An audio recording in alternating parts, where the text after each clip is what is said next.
Hi there, and welcome to this video where I'm going to share some thoughts on the fact that people can be looking at you, they can be listening to you supposedly on the phone, but have you noticed that they're often not really paying much attention? It's probably not quite so true for candidates because there's a value to them to be engaged with you in a conversation. Sometimes with hiring managers, not so much. So they might be looking at you, but thinking about lunch. So what is a recruiter to do? Welcome to this video.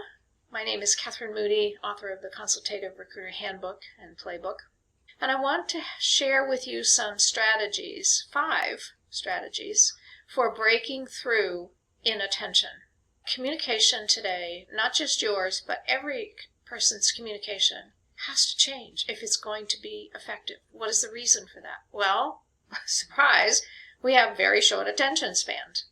And you're not the only one with a short attention span, by the way. Your hiring manager's attention span is no longer than yours. The research for several years ago showed that human beings, the average human being, which I suspect we all are in some sense, has an attention span of about 7 seconds. And they determined, I would love to have known how they did this, that a goldfish will give you 9 seconds.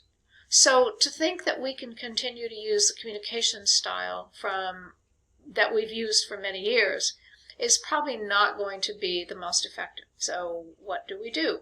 Well, first you need to understand that your communication is not landing because there's no relationship.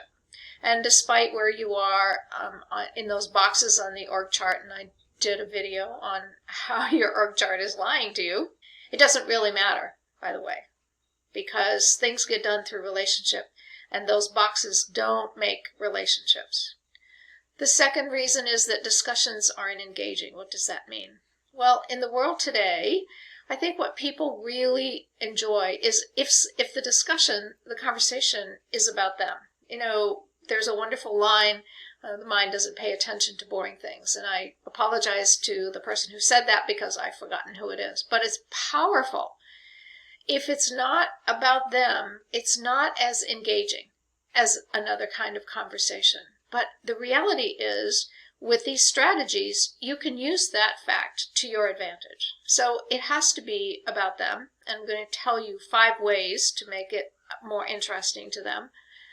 And here's the thing that's important too. You have to make sure that you don't descend into lecture mode. And I know that's so tempting to do. You know, if they would just listen to me for more than 7 seconds and do what I'm suggesting, their life would be so much easier. They'd fill their positions faster. There'd be people to do the work. I get it. But they don't always do that, do they?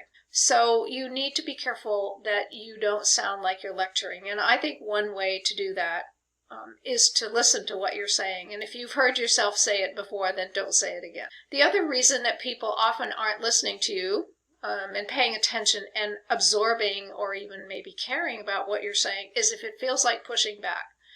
You know, a lot of people say, oh, you know, what you're supposed to do if things aren't going well is push back. And I don't know about you, but I don't want people to push on me. I don't like to push on people. So I'm not seeing that as a real viable option. And here's the thing too. I think when people say push back, what they're saying is, you know, we need to know what your hiring manager is thinking, because we can't change that thinking until we know what it is. And once you know what it is, then you and the hiring manager can work together and come to a conclusion that you both will love, or at least that you both can live with. So here are key ways to break through the inattention. And the first way that's critical, and is really the core of a consultative recruiter strategy, is to ask questions. Now, why do questions work? Questions work for 2 very important reasons. Remember that I said people like to talk about something that's of interest to them. And let's acknowledge that one thing we're all interested in is ourselves. So when you are asking questions, you're asking them about themselves. What do they think? How do they feel? Now, you want to make sure they're not confrontational kinds of questions, but this is a great way to engage your hiring manager and to find out what your hiring manager is thinking. The second reason that questions are so powerful is something that most people don't know or overlook. When you're asking questions, you're driving the conversation. And if you don't think that's true, when you're talking to someone next, ask a question that's out of the blue, and you'll notice that people will stop and try to answer it. We are absolutely wired as human beings to want to answer questions. So if you want to drive the conversation, ask more questions. Lectures don't work. The next way to engage people in the conversation with you is to use the word you. Now, I know that a lot of times people say, oh, keep using their name, and, that feels and sounds pretty smarmy after a while. But if you say, what do you think? What are your thoughts? What are you planning to do? Then the more you use the word you, it pulls people back into that conversation. So the word you is very powerful. The third thing to use is metaphors.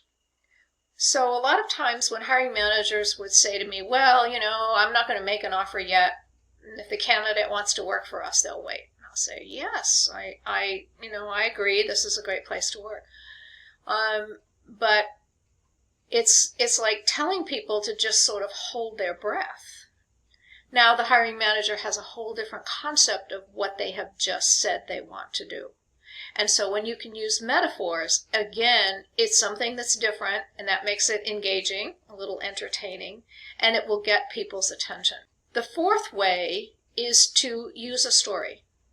And so I might also, when a hiring manager says, well, they'll wait, I might say, well, what would you say to this person that they can say when they go to buy groceries? There they are in line, they've got groceries, and the cashier says, okay, that's $57.42, and they say, well, I'm waiting for an offer, I'm pretty sure I'm going to get an offer. How, dear hiring manager, do you think that will work? What do you suggest we tell the candidate who may be in that situation? So sometimes a little story can make a difference. And the last and the fifth method is one that can be very powerful, especially when you are trying to have a conversation to get things to change. You want to name the solution you're trying to achieve. And so you might say, so I'd like to talk about a situation that I call getting everybody to the right chair. And that might be your conversation about how the hiring manager is evaluating candidates to put them into the right kind of position. So it doesn't have to be fancy. You don't have to win any creativity awards, but name the solution. Never name the problem, name the solution. And now what happens is you and the hiring manager have a shorthand language so that when you talk next time about getting everybody to the right chair, they know right away what you're talking about. So I hope those conversation tips will help you remember. Let out your inner consultative recruiter. Be the trusted advisor. Don't wait to be invited, anointed, appointed, promoted, because that probably isn't going to happen. Let out your inner consultative recruiter. You will love the results. Take care, be well, and I'll see you on the next video. Thanks for joining me.